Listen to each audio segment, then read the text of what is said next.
sambung. Bismillahirrahmanirrahim. Jadi kita udah pertama-tama ahli sufi dia mesti udah makrifat. Kedua, kuat ibadah. Ketiga, dia mempunyai ilmu ketuhanan. Kerana bila ia udah makrifat, bila dia lihat di mana-mana, akan kesedarannya akan kewujudan Allah, kebesaran Allah, dan sebagainya. Itu buat dia selalu menangis. Melihat pokok-pokok, ya. Ada problem udah tuh.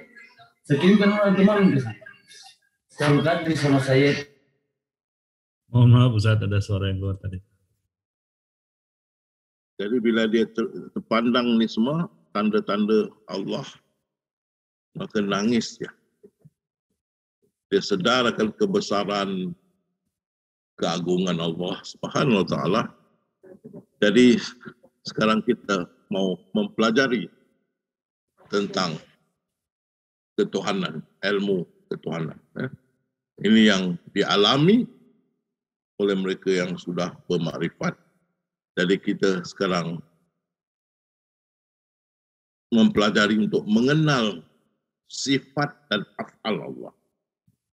Sifat-sifat dia, macam mana dia maha besar, maha tinggi, maha luas. Bagaimana dia awal, akhir, zahir, batin. Maha melihat, maha mengawasi, maha mengetahui.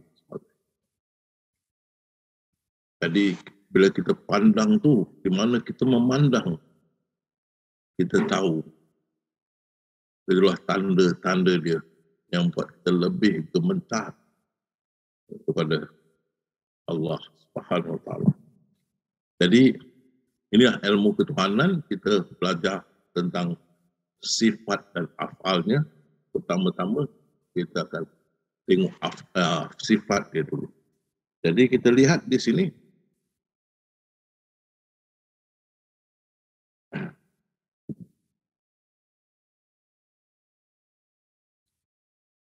Itu mengenal, kita dah bersihkan diri kita, menggosok cermin, mana kita tahu makrifat.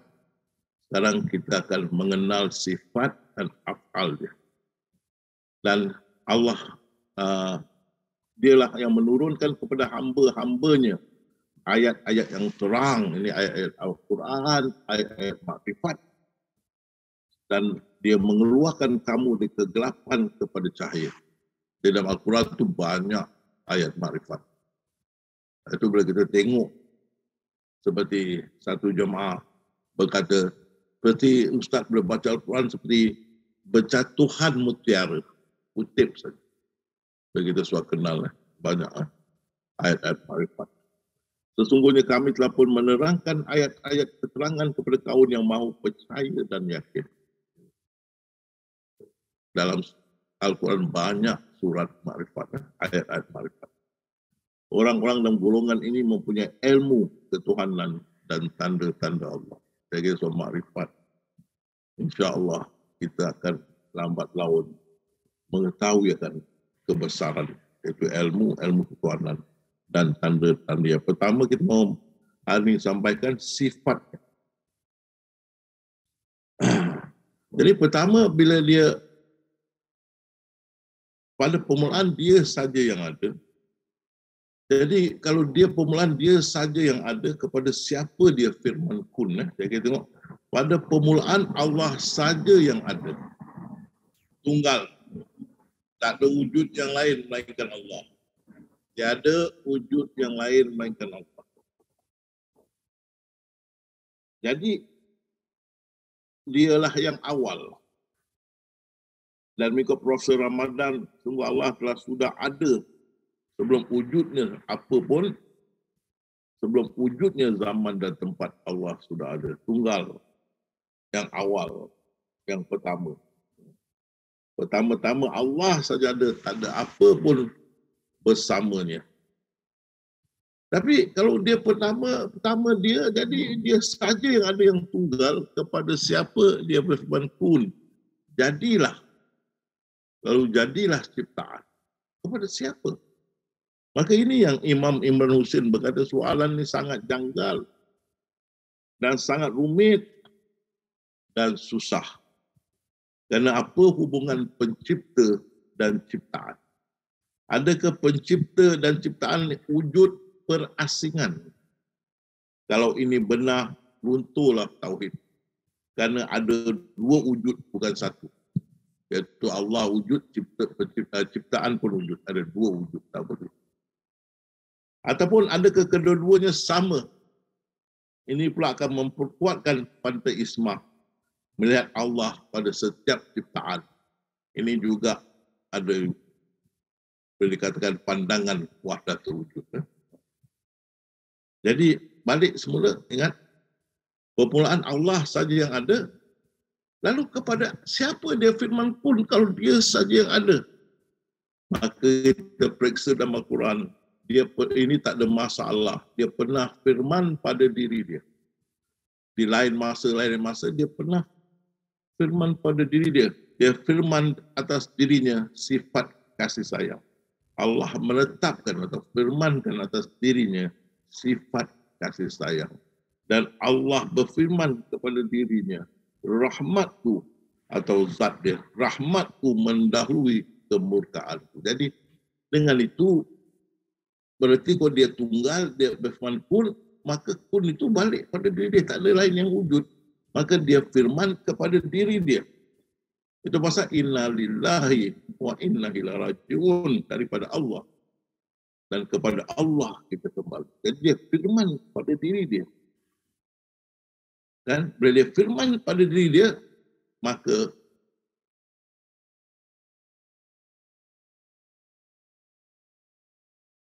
terzakhir wajah ataupun berwajah. Allah yang kita tidak dapat mengetahui. Bila dia firman pun pada diri dia, satu wajah kelihatan atau timbul, dan dari wajah ini terjadi ciptaan. Itu dia. Di mana kamu menghadap, di situ wajah. Di sebalik semua ini wajah Allah. Bila firman pun, maka dia berwajah, dan dari wajah dia terjadi semua. Di sebalik semua ini wajah dia. Itu pasal di mana kau memandang, di situ wajahku di sebaliknya. Dan bila semuanya binasa, yang tinggal wajah. Okey, balik semula kita. Permulaan dia saja yang ada. Kerana dia saja yang ada, dia firman pada diri dia, kun. Dan dia berwajah. Dia berwajah. Okey, berwajah. Jadi, adakah wajah ni yang menjadi semua ciptaan? Adakah kesemua wajahnya itu, bila dia firman, maka dia berwajah? Adakah kesemua wajah dia itu menjadi kesemua ciptaan? Ini pandangan wahdatul wujud. Dia mengatakan bila Allah firman kun, seluruh diri Allah atau seluruh wajah Allah menjadi ciptaan. Allah menjelma menjadi semua ciptaan. Satu dalam ramai. Ramai dalam satu. Satu itu Allah. Ramai itu adalah ciptaan. So, satu dalam ramai. Ramai dalam satu. Jadi bila Allah firman pun pada diri dia, maka di situ dia berwajah. Dan wajah dia semua tu menjadi ciptaan. Jadi mengikut wahdatul wujud, bila Allah firman pada diri dia, maka kesemua wajah dia menjadi ciptaan. Semua diri dia berwajah, diri dia berwajah kesemuanya, dan kesemuanya menjadi ciptaan. Ciptaan itu Allah. Allah itu ciptaan ramai dalam satu. Satu dalam ramai. Jadi itu Allah itu adalah ciptaan. Jadi mau tengok puisi dia, aku adalah aku tu. A besar, objek A besar, Allah. Objek A kecil, kita ada. Aku adalah aku. Kau adalah kau. A besar, A kecil. D besar, D kecil. Kadang-kadang dia adalah aku, A kecil. Aku adalah dia, D kecil. Engkau adalah aku, A kecil. Kalau dia bermain di sini, dalam puisi dia. Dia bermain ini dan menunjukkan Allah itu ciptaan. Ciptaan itu Allah. Ini ditolak oleh Sayyidina Ali radhiyallahu anhu. Bila Ibnu Sabah datang ke Sayyidina Ali, seorang sahabat datang ke Sayyidina Ali namanya Ibnu Sabah. Dia kata, engkau adalah engkau tu, I besar, itu Allah. Engkau. I kecil Ali. Engkau adalah Allah. Kerana Ali itu Allah. Maka Ali, apa maksud engkau Tuhan? Maka apa maksudnya? Maka mereka kata maksudnya itu, engkau Ali adalah Tuhan. Ali menghalau Ibnu Sabah ke Madain. Sesudah itu, pengikut dia menjadi-jadi, datang kepada Sayyidina Ali berkata, engkaulah dia. Tengok, I kecil, D besar. Kau adalah dia. Siapa tu dia? Mereka berkata, engkau itu Ali, I kecil, adalah Allah. Maka Ali marah, hukum mereka, hukum mati atas mereka. Jadi kita tengok, fahaman wahdatul wujud, bila Allah firman kun kepada diri dia berwajah, ke semua wajah dia menjadi ciptaan. Jadi fahaman wahdatul wujud, bila Allah firman kun, dia firman pada diri dia, dan seluruh diri dia atau seluruh wajah dia atau diri dia menjadi ciptaan. Seluruh ramai dalam satu ramai itu ciptaan, satu itu Allah. Ditolak fahaman ini wahdatul wujud oleh Sayyidina Ali dan di Malaysia difatwakan sesat. Ini tak boleh kita pakai. Sesat. Justru bila ditolak ini, dan ingat ini adalah pandangan sufi lama, sufi yang awal. Sejam belum ada tarikat. Tarikat timbul 300 Hijriah. Jadi ini bukan dari tarikat belum wujud. Jadi bila ini ditolak oleh Sayyidina Ali, maka timbul soalan pokok. Dia firman pun kepada diri dia, apa terjadi? Orang takut nak menyatakan diri dia menjadi ciptaan. Jadi dibuat cerita sebelum dia firman pun, separuh diri dia atau roh atau nur dia menjadi roh atau nur Muhammad. Okay. Jadi kita tengok separuh diri Allah terbagi, dia firman pada diri dia terbagi dua, satu Allah, satu Muhammad, terbagi dua. Maka bahagian Allah tu berfirman ke bahagian Muhammad, kun, kun. Maka dia bahagian Muhammad terjadilah ciptaan. Ini tak ada nas, tak ada dalil. Tak ada dalam kitab-kitab lama, Injil ke Taurat ke, tak ada. Kalau ini benar, mesti diajar dalam Injil. Mesti diajar dalam Taurat. Itu Muhammad yang akan datang. Itu dia. Itu nur Allah itu. Mesti tak ada. Dan 124,000 nabi-nabi di antara termasuk rasul-rasul untuk mengenal Allah. Bukan mengenal Nur Muhammad atau Roh Muhammad. Bukan. Dan sini saya nak nyatakan kepada kalian. Kita ahli sufi. Kita sentiasa dengan Allah. Hidup mati kita. Ingat. Kamu pun salat inna salati wa nutuki wa mayahya wa mati lillah. Salatku, ibadahku, hidup matiku hanya untuk ini ahli sufi. Dan kamu pun baca yang sama. Tapi kita tengok bila orang tidak kenal akan Allah, dia akan agungkan Rasulullah. Sehingga Rasulullah tu banyak hari dalam satu dunia, satu tahun, banyak hari khusus untuk Rasulullah. Maulid Rasulullah dan macam-macam. Ada untuk Allah satu hari? Tak ada. Tapi Kristian ada tahu satu hari untuk Tuhan. Dia panggil Thanksgiving Day. Mana hari kesyukuran. Kita ahli sufi, ya kita sayang, kita cinta Rasulullah. Tapi kita mengagungkan Allah. sentiasa dengan Allah. Sentiasa minda kita dengan Allah. Hidup mati kita untuk Allah. Kita ahli sufi. Kita sayang Rasulullah. Kita cinta dia. Kita agungkan Allah. Beza. Itu saya kata, orang yang mengenal Allah, orang yang tidak mengenal Allah, yang tidak mengenal Allah, akan mengagungkan nabi-nabi mereka. Mereka yang tak mengenal Allah, tak mengenal nabi-nabi mereka, akan mengagung-agungkan orang-orang besar-besar mereka. Jadi dia jadikan berhala, ini jenderal ini disembah, ini jenderal disembah. Orang yang mengenal Allah, hidup matiku hanya untuk Allah. Nah.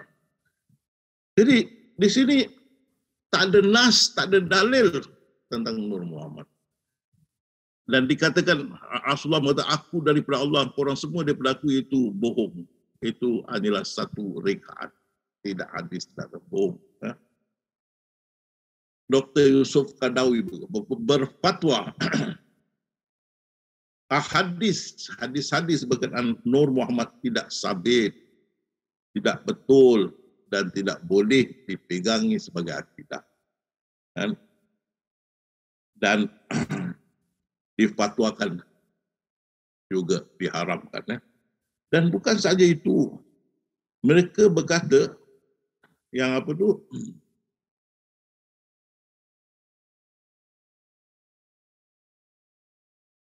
Rasulullah di langit dikenal sebagai Ahmad. Bila kita padamkan M jadi Ahad, maka tidak berbeza Rasulullah dengan Allah. Allah tu Rasulullah, Rasulullah tu Allah. Tu Ahad jadi Ahad, Ahmad jadi Ahad. Ini lagi satu tak boleh diterima. Jadi ditolak dan difatwakan tidak boleh terima. Jadi kita tengok dari pandangan wajah wujud, wajah dia semua menjadi ciptaan. Tapi dia sudut Nur Muhammad dicakap bukan wajah, itu Nur Muhammad. Tak ada dalil. Dan tidak boleh terima. Dan Rasulullah pun tidak kata tentang ini, tak ada. Jadi tengok pandangan Nabi Isa pula.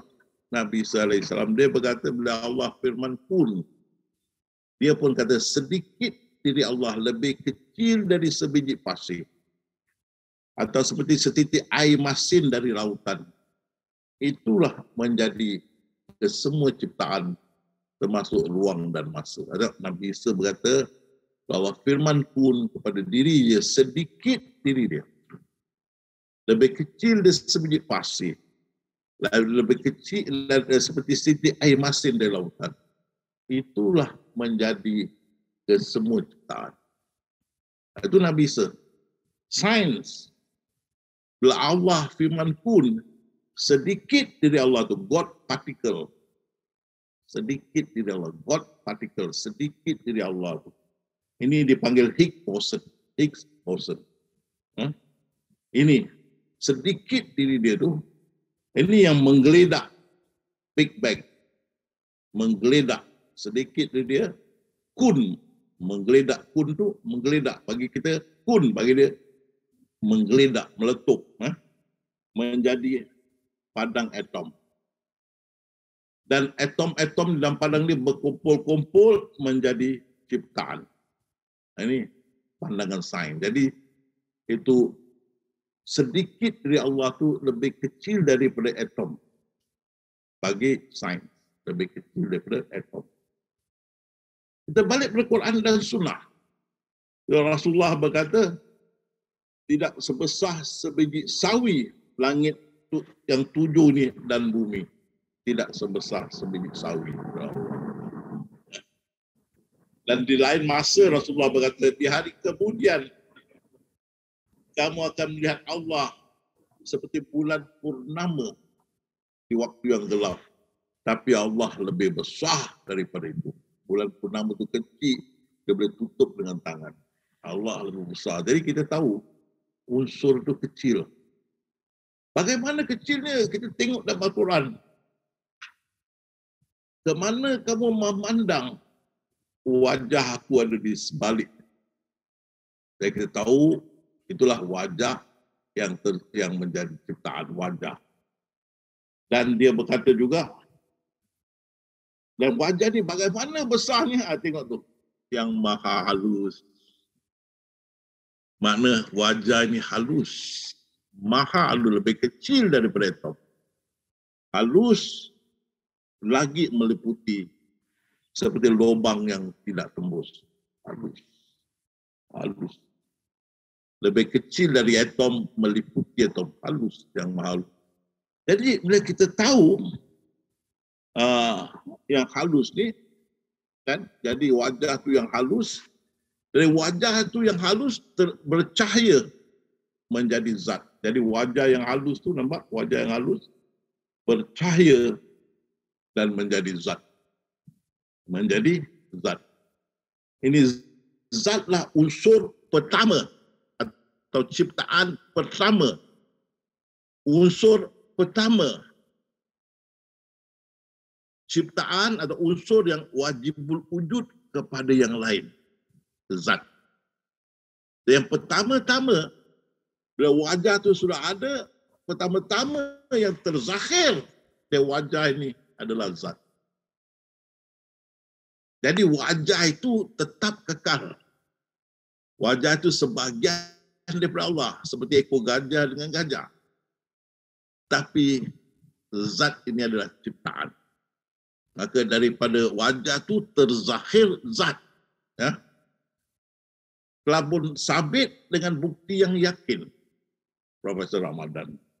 Yang tidak mengandungi keraguan sedikit pun bahawa kewujudan segala yang mungkin ni. Jadi zat itu yang wajib wujud, yang lain itu mungkin wujud. Jadi bersandar pada zat yang wajib wujud. Daripada zat ini terzahir ke semua ciptaan. Jadi zat wujud yang wajib kepada semua wujud yang lain yang dikata mungkinul wujud. Jadi kita ni semua ciptaan adalah mungkin wujud, termasuk ruang dan masa. Tapi zat adalah wajibul wujud, unsur yang pertama, ciptaan yang pertama, yang awalu. Kalau kita pandangan hakikat, zat.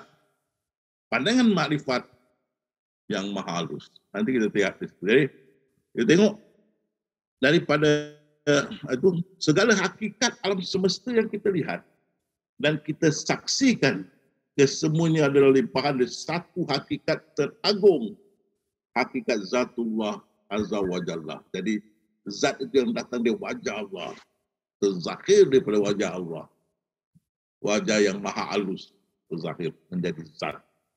Semua ciptaan yang lain datang daripada zat ini. Pasal Rasulullah berkata, engkaulah zat yang mendahulukan dan engkaulah zat yang mengakhirkan. Jadi selepas terzahirnya zat dari yang maha halus, maka daripada zat itu terzahirlah ciptaan. Dan kita tengok ciptaan terzahir. Ciptaan terzahir. Jadi kita tahu pertama-tama bila firman pun wajahnya. Dan wajah ini adalah halus. Dari wajah yang halus ini terzahir zat ciptaan pertama yang wajib berwujud. Dari zat ini terzahir ciptaan yang lain yang mungkin berwujud. Nah, jadi kita tengok di sebalik ciptaan adalah zat. Di sebalik zat adalah yang maha halus. Jadi ciptaan itu sifat. Ciptaan itu sifat, hakikat. Sifat adalah zat, itu hakikat. Dan makrifat zat, itulah yang maha halus. Jadi sifat, hakikat, makrifat. Ya, tengok di sini. Sifat, hakikat, makrifat. Ciptaan, sifat. Datang daripada zat, hakikat. Hakikat datang dari yang maha halus, makrifat sifat, hakikat, makrifat. Dan kita tengok di sini,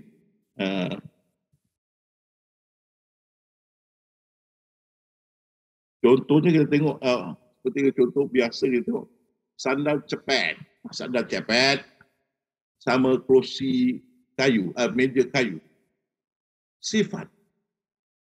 Bila kita tengok hakikatnya, sandal cepat tu getah atau karet.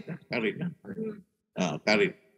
Dan meja tu adalah hakikatnya kayu. Makrifatnya kedua-duanya datang dari pokok. Si sandal cepat tu pokok getah. Kayu tu dia pokok. Boleh jadi pokok jati. Pokok. Jadi kalian faham sifat, hakikat, makrifat. Sifat ciptaan, hakikat zat, makrifat yang maha halus. Yang maha halus. Okay? Jadi kalau kita tengok di sini, kalau ciptaan itu daripada yang maha halus, yang tidak sebesar ikut Nabi sebiji pasir daripada diri Allah, atau tidak sebesar dari sebiji atom daripada pandangan sains. Daripada yang maha halus sedikit saja, kita tu adalah kecil. Di sini kita mesti faham Allah tentu maha besar, maha tinggi, maha luas. Kalau cucu kita bertanya, Nek, bulan saya lihat yang dia besar. Kenapa Allah maha besar saya enggak lihat ni? Maka kita bisa jawab, ya, cucu, kamu cantumkan semua ini. Cantumkan, termasuk ruang dan masa. Ini tak sebesar sebiji sawi, atau sebiji atom, atau sebiji pasir kepada Allah Subhanahu Wa Taala. Nah, ini dari diri dia yang halus. Itu pasal Allah tu maha besar. Jadi,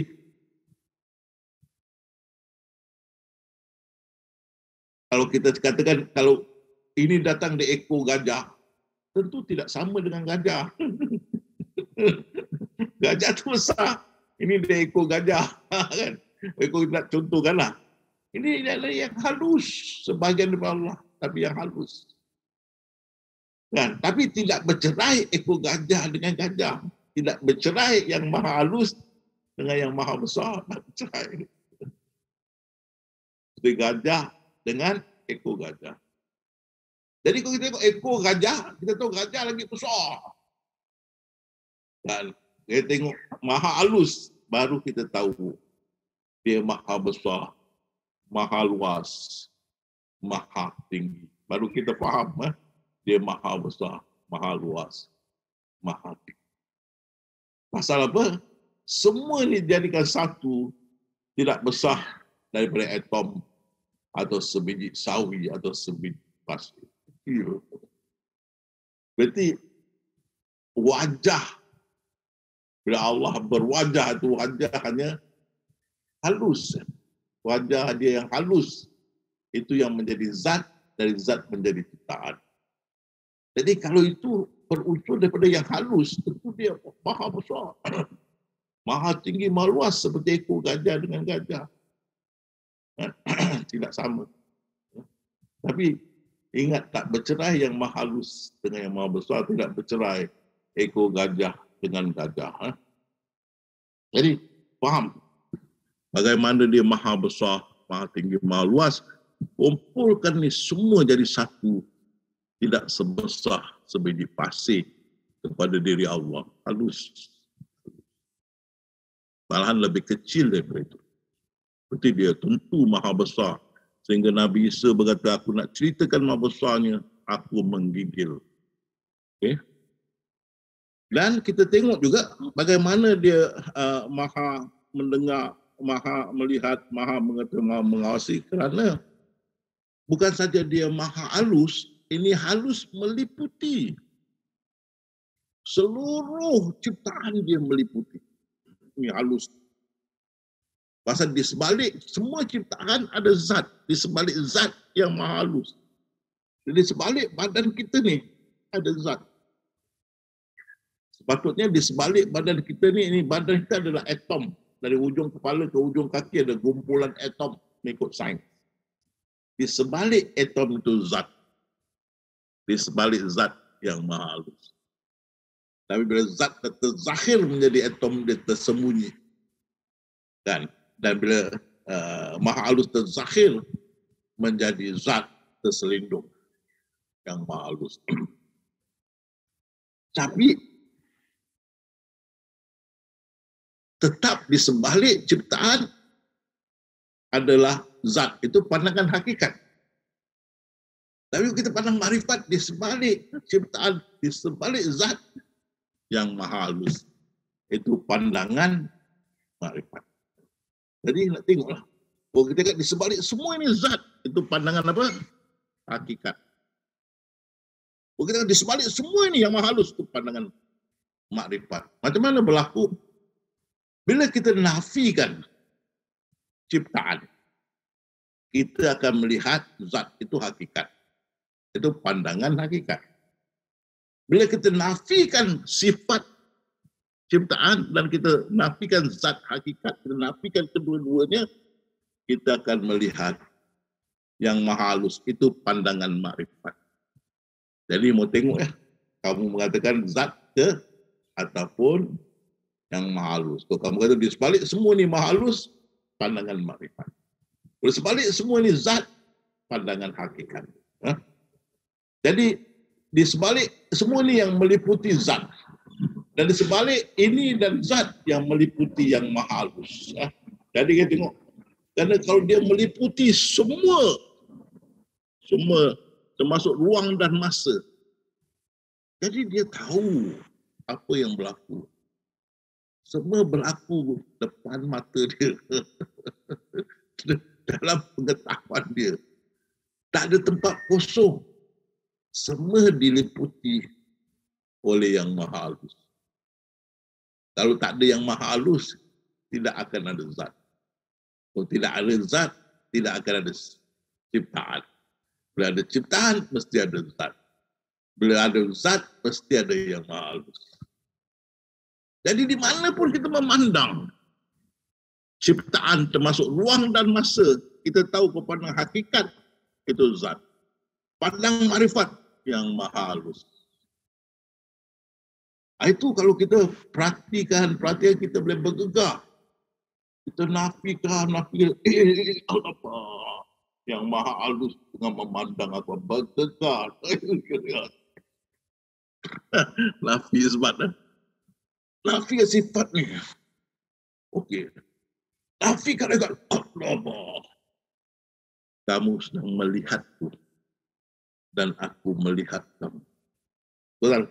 Dia maha melihat, maha mengetahui, maha mendengar, maha mengawasi. Walaupun kita berkata dalam diri kita, dalam diri kita pun ada zat di sebalik itu. Itu pandangan hakikat. Di sebalik itu ada yang maha halus.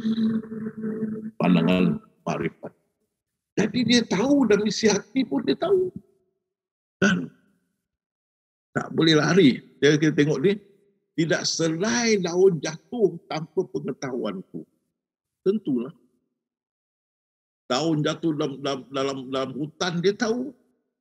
Dekat daun tu ada zat. Di sebalik zat tu yang halus. Di ruang di mana daun tu jatuh, ada zat. Di sebalik zat yang maha halus. Dan sesungguhnya Allah mengetahui segala isian. Habislah, tak boleh dalam diri kita berisi apa, kita bisik dalam minda kita, apa kita kata dalam minda kita, dia tahu. Di dalam kita berdiri ni ada zat. Ini sifat. Di sebaliknya zat. Tentu kita tak boleh nampak. Zat dan terzahir menjadi sifat seperti apa tu? Kopi dengan air dah kacau jadi satu, tak boleh bezakan. Gula pun tak boleh beza, dah jadi satu. Jadi ini suatu terzahir menjadi zat. Ya, jadi sebalik sifat ni ada zat yang terzahir menjadi sifat. Dan zat itu terzahir dari yang maha halus. Yang maha halus terselindung juga. Batin terselindung. Jadi kalau dia ada, zat ada, mesti dia ada. Sifat ada, mesti ada zat. Zat ada, mesti ada yang maha halus. Jadi dia melihat, mengawasi, mengetahui. Dalam hati pun dia tahu. Dalam hati. Ya, tengok Mak Minah. Wah, cantiknya Mak Minah. Kalau aku boleh minang dia bagus. Dia tahu. Walaupun isteri sebelah tak dengar, Allah mendengar. Malaikat sampaikan kepada isteri, benjol kepala. Dan zahir batin. Zahir batin. Akulah yang zahir dan aku yang batin. Ini yang jadi masalah besar kepada orang ramai. Pasal mata mereka tertutup.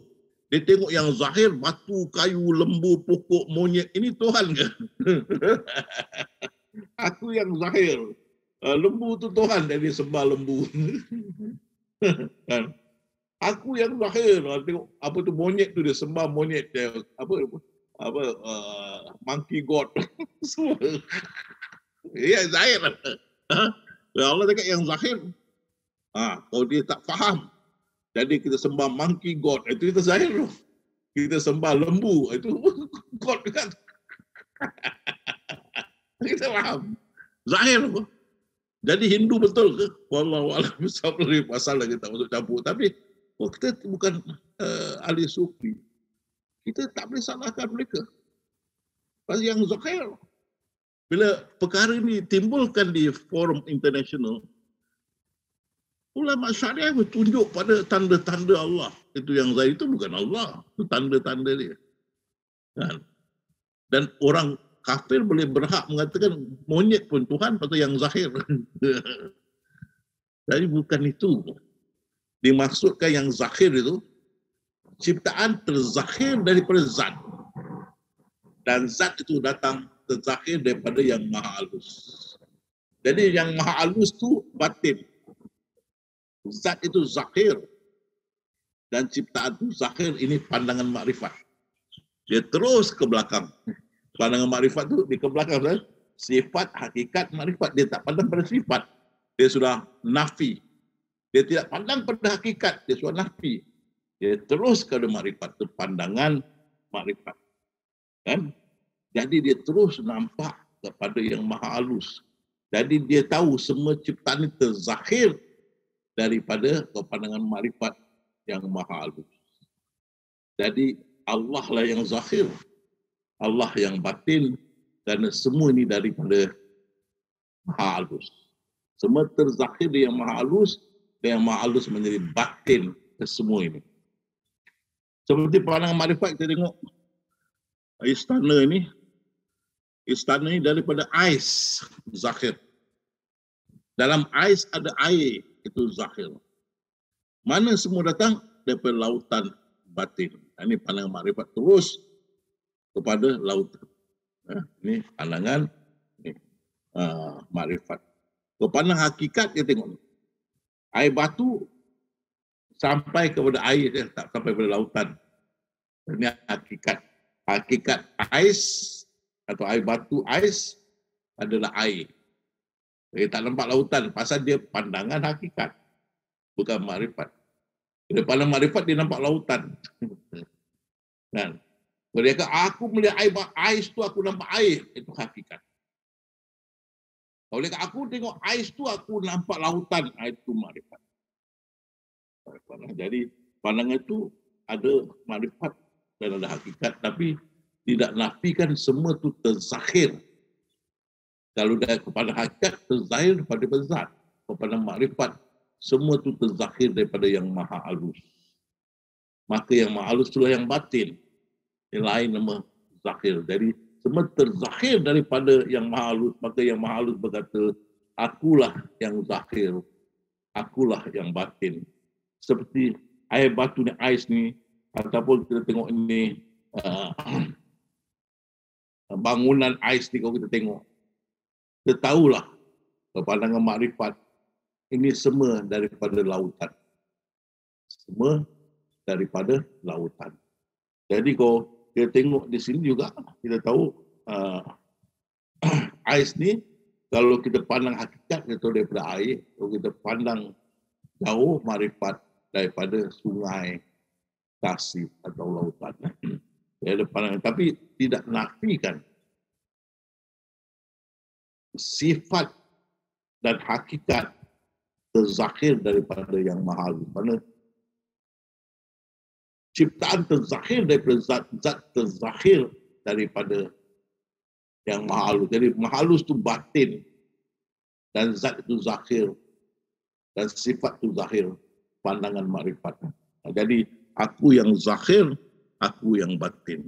Jadi bila kita lihat penciptaan ini semua, kita mengatakan aku hanya nampak yang maha halus. Itu pandangan makrifat. Kalau kita nak pandang semua, aku nampak zat. Tidak salah. Dia pandangan hakikat. Jangan bergaduh di situ. Ingat kan? Jadi, kalau kita sudah faham ni, kita duduk, penungkan, kita nafikan semua, kita pandang makrifat. Alamak.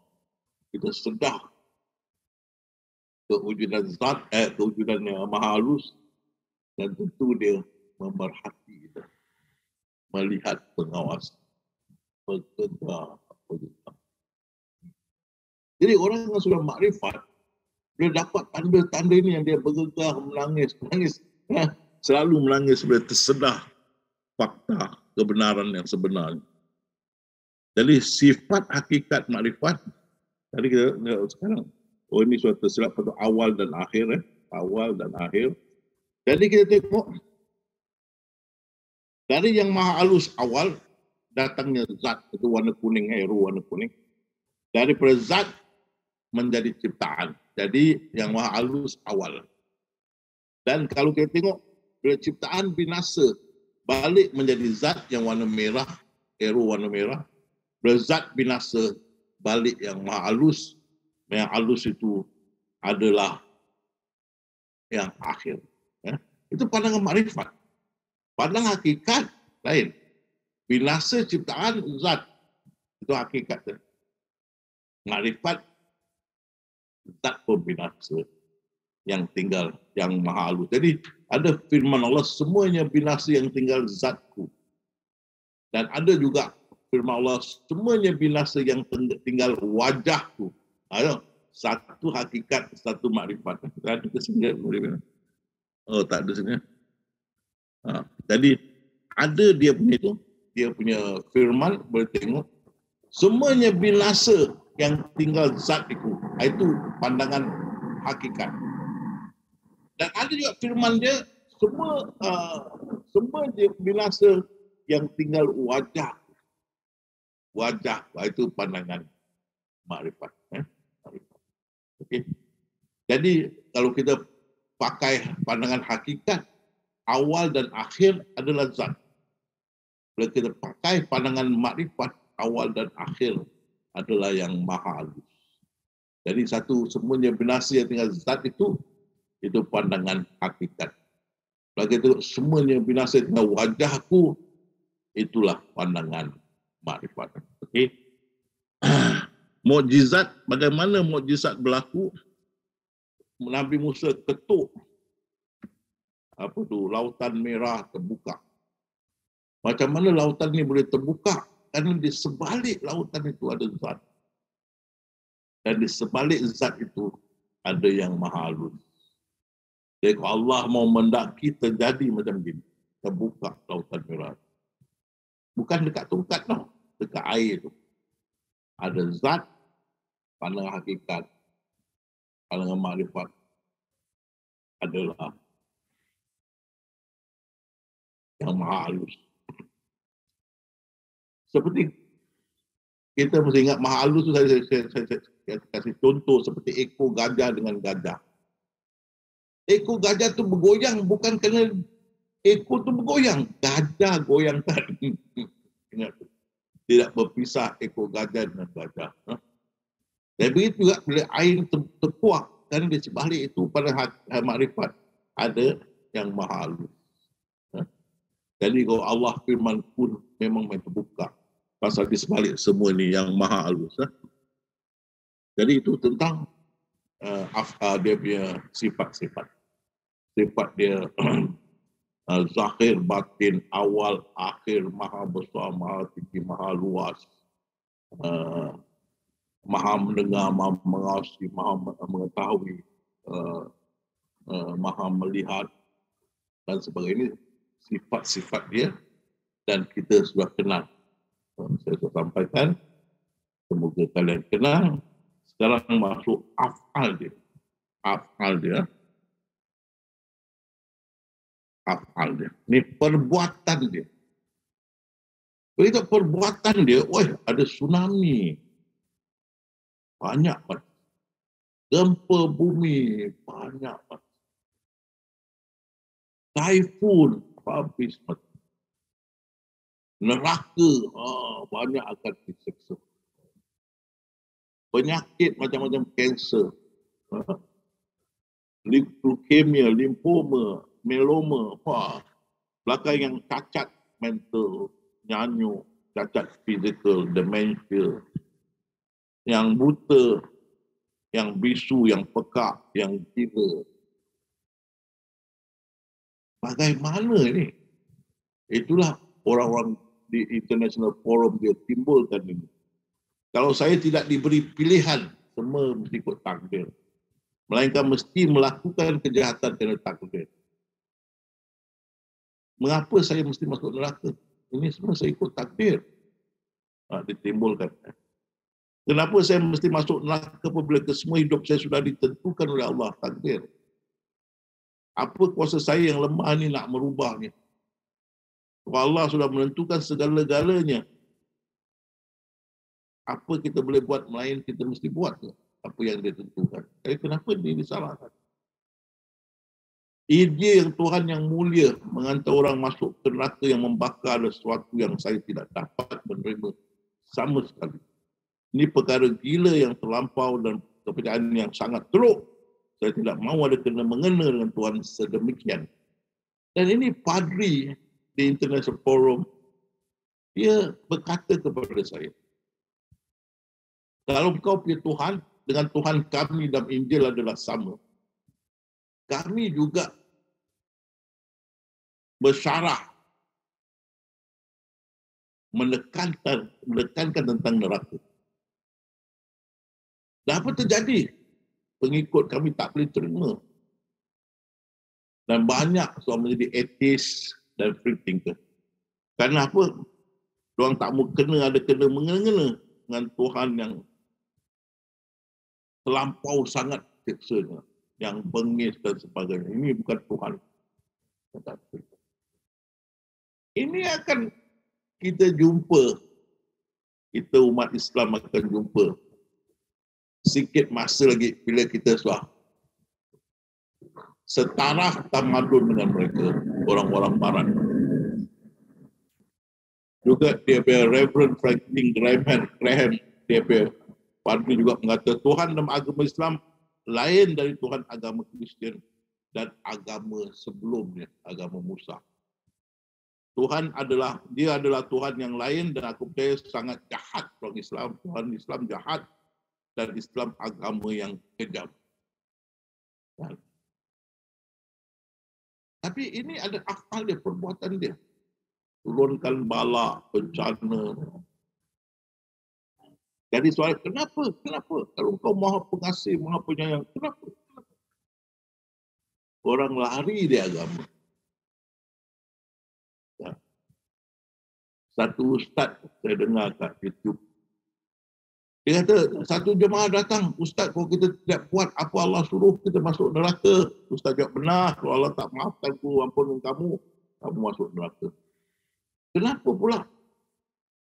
Bila saya dijadikan, tidak ditanya saya mau dijadikan ke tidak. Habis dijadikan, habis dimasukkan saya dalam neraka. Kenapa tidak ditanya mula-mula sama ada saya nak dijadikan ke tak nak? Dia cakap saya tidak mahu. Susah Ustaz ni cakap nak jawab kalau macam ni. Dia kata, kenapa? Aku ikut takdir, kau cakap semua mesti ikut takdir, tapi kenapa kau masuk neraka? Kenapa kau mesti seksa begitu? Bakar, hidupkan balik bakar, selama-lamanya. Mana tak masuk di akal seksa macam gini kepada manusia. Maka mereka ramai lari meninggalkan agama Kristian sehingga gereja mereka menjadi kosong dan dijual dan dilelong. Tak mau. Soalnya kenapa Allah berbuat begitu? Dan di International Forum, ulama syariah tak nak dekat. Tak nak dekat dengan cerita ni. Dia lari, tak nak jawab. Jawapan dia, jangan jawab ni semua ahli neraka. Jangan jawab. Ini ahli neraka akan jadi cucu cicit kita. Mereka akan bertanya yang sama di hari muka. Akan lari daripada agama. Jadi kita ahli sufi mesti menjawab. Pertama-tama, semua hak mutlak Allah. Allah berfirman, kepunyaan Allah lah semua ada di langit dan di bumi. Maka mana nikmatku yang kau nafikan? Semua dia punya. Dan kepunyaan Allah lah apa yang gaib di langit dan di bumi. Dan kepadanya lah dikembalikan. Dan Nabi Isa berkata, semua yang dijadikan adalah kepunyaan mutlak Tuhan. Tiada siapa berkongsi milik dengan dia. Justru roh, akal, jasad, masa, kebaikan dan maruah, kesemua itu hak milik Allah. Mengikut Syekh Abdul Qadir Jalani, segala-gala adalah milik Allah dan tidak ada orang yang berfungsi dalam milik itu. Kita tidak mempunyai apa-apa, melainkan semua hak Allah. Hamba dan kepunyaannya adalah hak Allah. Kan? Az-Zubair bertanya Rasulullah, aku cuma ada kurma dan air. Ini pun mesti di-accountkan. Rasulullah kata, benar. Ini akan di-accountkan dan ini juga hak Allah. Kau menggunakannya. Jadi Nabi Isa berkata, sesungguhnya aku kata kepadamu setiap kali kau sedut udara untuk pernafasan, kau mesti bersyukur kepada Allah. Kerana itu hak dia. Kalau dia hantar bil pengusaha kita. Semua yang dijadikan adalah hak mutlak Tuhan. Tiada siapa berkongsi milik ini dengannya. Jadi kalau semua hak milik dia, apa hak milik kamu yang Allah zalimkan? Oh, kalau Allah jadi aku selengau. Itu sengau pun hidung Allah punya. Allah jadi aku pekak, itu telinga dia punya. Karena Allah jadi kamu buta, itu mata dia punya. Kan? Allah jadi aku sangat gemuk macam gajah, itu badan dia punya. Mana yang kau punya? Allah zalimkan. Mana? Tunjuk mana yang kau punya. Tak ada. Kalau awak naik basikal 20 tahun, itu basikal saya punya, saya kasih pinjam. Saya berhak mengambil balik. Saya kasih awak pinjam 20 tahun. Begitu Allah kasih kita pinjam, dia ambil balik. Dia punya. Mana dia zalim? Dia punya. Dia cakap dia zalim itu Syekh Abdul Qadir berkata, dia Tuhan memiliki segala-galanya.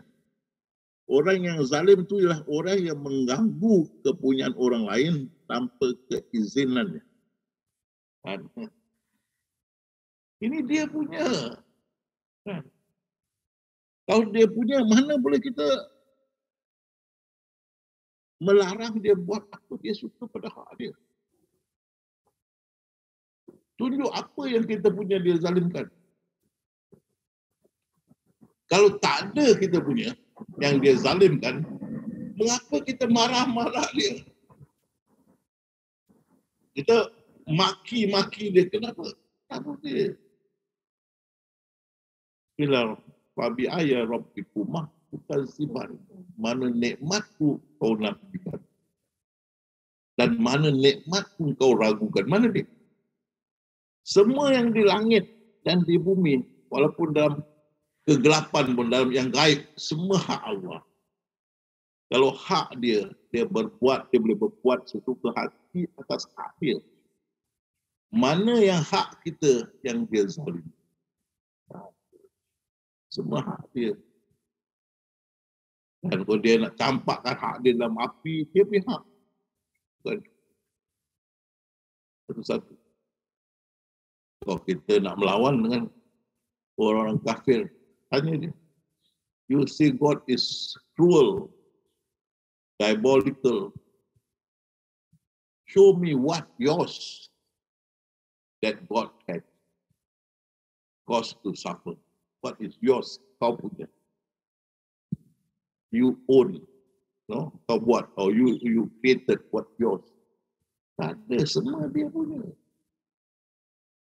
Semua yang kita buat ni daripada bumi ni. Semua dia boleh datang dari bumi ni. Dan bumi ini pun Allah jadikan. Jadi kita ambil bahan-bahan bumi menjadikan batu. Bikin rumah. Bahan-bahan bumi jadikan getah. Getah kita ambil bahan-bahan pokok. Jadikan tayar dan sebagainya. Semua dari bahan-bahan di bumi. Hak Allah. Yang mana kita kata dia zalim? Kedua, ini kita tidak wujud. Ini saya nak tekankan. Ini pandangan Imam Ghazali. Imam Ghazali. Orang yang mengenal dirinya dan mengenal Tuhan yang nescaya sudah pasti yang mengenal bahawa ia tiada mempunyai wujud bagi diri. Bila saya pakai ini, saya ingat Saful Mahmud kata Ustaz. Saya mau tengok Ustaz menjurujukan area Ulumuddin. Saya cakap boleh, tapi itu buku isteri saya. Isteri kasih pinjam. Ya, saya tengok. Ada dalam. Orang mengenal diri dia, mengenal Tuhan dia tidak wujud. Kalau kita tak wujud, macam mana dia zalim pada kita? Dia tidak wujud. Kita tidak wujud. Macam mana kita wujud kalau dia cakap akulah yang zahir, aku juga yang batin. Kan? Mana semua terzahir daripada dia. Mana kita wujud. Seperti kita tengok lautan berkata, kau tengok iceberg itu, ais yang besar atas aku. Akulah yang zahir, aku juga yang batin. Mana ais itu adalah air lautan berbentuk ais. Di sebalik air ais itu ada air laut. Dan air lautan itu datang daripada lautan. Jadi di situ terzahirnya ais daripada air lautan. Jadi di sini kita yang zahir batin dia. Mana ada yang lain. Ada ketiga, zahir batin dan orang tengah. Ada. Zahir batin dia saja yang wujud. Tak ada yang wujud selain dia. Dia saja. Daripada dia dan kepada dia kita kembali. Zahir batin. Dari kita pandangan hakikat, kita nampak zat. Pandang makrifat, kita nafikan ciptaan, nafikan zat. Kita nampak yang maha halus. Itu tidak wujud. Pandang hakikat pun kita tak wujud. Yang wujud zat. Pandangan makrifat pun kita tak wujud. Dan zat tidak wujud. Yang wujud adalah yang maha halus. Tak ada selepas itu lagi kesesatan. Jadi, kalau kita tidak wujud, macam mana? Kita itu, dia boleh zalim pada kita tak wujud. Kan? Sebab dia kata, bukan kau yang membunuh Muhammad. Yang membunuh aku. Muhammad tidak wujud. Muhammad itu hanya sifat. Di sebalik itu zat. Di sebalik itu yang maha halus. Bila kita pakai pandangan makrifat, kita nampak yang maha halus yang berlaku. Muhammad tidak wujud. Kita dah nafikan ciptaan dan juga nafikan sesuatu. Jadi pada hakikatnya tidak ada pelaku. Ini hakikatnya pada tidak pelaku tak bergerak melainkan benda kecuali Allah SWT yang maha halus. Mana dia pada kebenarannya. Ini hakikat mana maksud kebenarannya.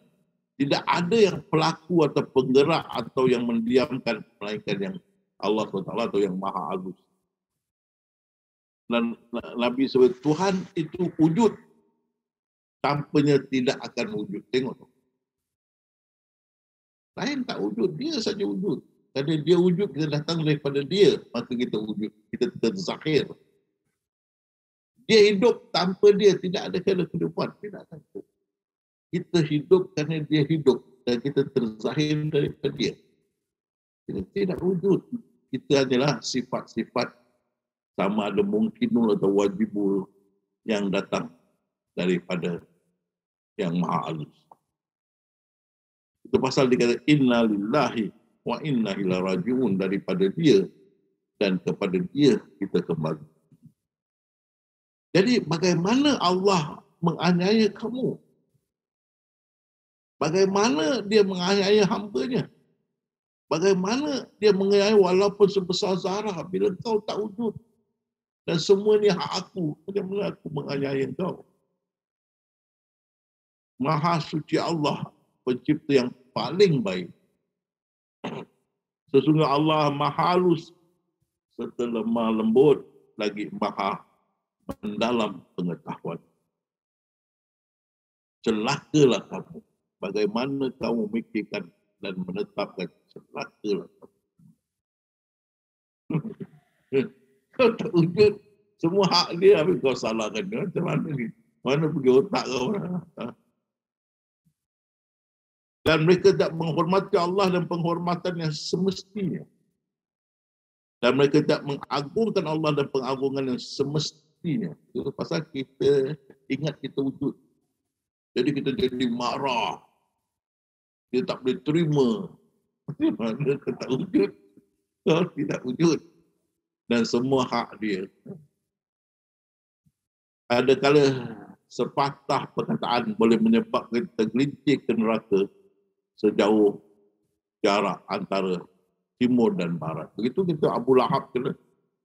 Binasalah kedua tangan Abu Lahab kerana dia mencelakakan Rasulullah SAW. Habis. Jadi keselamatan bila tahu rasa ni diam. Orang makrifat dia senyum. Dia diam tapi dia senyum. Senyum apa? Makrifat. Dia senyum makrifat. Dia senyum. No comment. No. Pasal dia tengok apa tu? Allah bermain dengan diri dia. Ya. Sesungguhnya hikmat Allah itu terdiri 10, maka 9 terletak dalam diam. Taklah kamu bersopan santun, diam, jangan banyak cakap. Kan? Bersabar, berserah dengan sukarela kepada dia. Kita dah tahu kita tak wujud dan semua hak dia. Lepak pandai, ada mata pandang, ada telinga dengar, ada mulut diam. Dah tahu, buatlah tak tahu. Tepuklah tangan, buat tak tahu. Dan biarkanlah si luncai terjun dengan labu-labunya. Biarkan.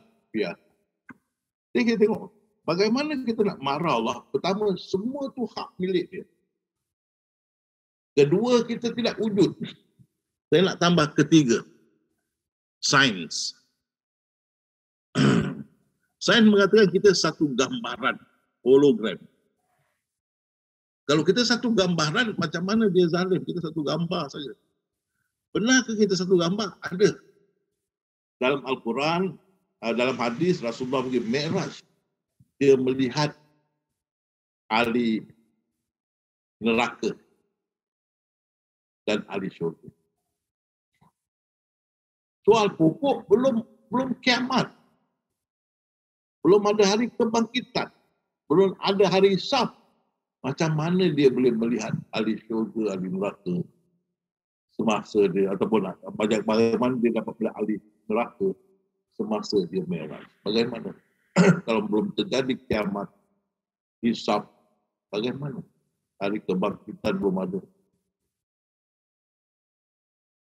Jadi adakah yang dia lihat itu satu gambaran? Dan dalam Al-Quran, Allah kata, aku akan balik kiamat, aku akan menggulung seperti gulung lembaran. Aku akan menggulung seperti satu gulungan lembaran. Kita punya dunia dia akan seperti satu lembaran, seperti satu gambar digulung. Kalau kita gambaran, kalau saya lukis gambar orang bunuh, saya lukis gambar orang makan babi, adakah saya zalim? Ini gambar. Satu gambaran, gambar. Itu yang saintis berkata, kita ini hologram. Tapi hologram 2 dimensi. Mesti kita masih melekat di low mouth. Bukan kita terbebas. Jadi kita berlakon masih dengan melekat dengan Lauh Mahfuz, bukan berlakon bercerai dengan Lauh Mahfuz. Jadi kalau kita gambaran mengikut sains, apa Allah salah zalim? Kita semuanya lukisan. Kan? Jadi kalau kita jumpa orang-orang barat yang timbulkan Allah tu zalim, kita boleh berhujah. Pertama semua hak dia, mana kau punya tunjuk pada aku yang dia zalim. Tunjuk anak dia tu hak Allah. Tunjuk kereta dia hak Allah. Tunjuk diri dia hak Allah. Tunjuk pokok hak Allah. Kedua, kau tidak wujud. Kita terangkan kenapa kita tidak wujud. Kita bilang, okey. Kau tunjuk, kita tunjuk kepala. Ini kepala. Kita tunjuk tangan, ini tangan. Kita tunjuk ini badan. Ini kaki. Mana dia manusia? Mana dia manusia? Tak wujud. Mana dia manusia? Ini kepala, ini tangan, ini badan, ini kaki. Mana manusia? Tak wujud. Kepala ni hak Allah, tangan ni hak Allah, badan ni hak Allah, kaki ni hak Allah. Mana engkau? Kau tak wujud. Mana engkau? Tak wujud. So macam mana engkau memarahi Allah? Kau tidak wujud. Tapi ini adalah sandiwara dia. Dia nak apa? Senda gurau dengan diri dia. Sebab kita ahli sufi tidak akan lari berjumpa dengan orang-orang barat yang apa itu mengata nista kepada Tuhan.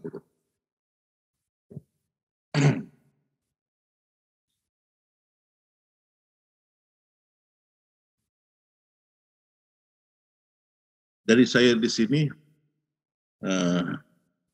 saya berhenti. InsyaAllah kita akan sambung selepas break nanti. Balik pada Bayu.